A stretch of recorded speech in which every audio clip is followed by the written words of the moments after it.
In today's video, I'm going to show you how to connect Payoneer to Printify by using Payoneer to add funds to your Printify balance. To get started, log into your Printify account. Once you're on the dashboard, look at the menu on the left and select Wallet.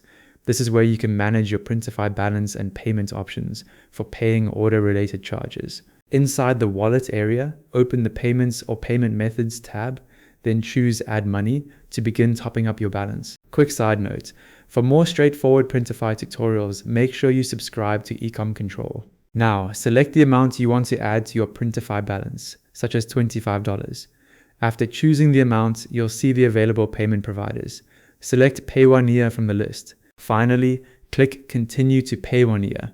This redirects you to Payoneer's secure login page, where you can sign in and complete the payment authorization. And that's it.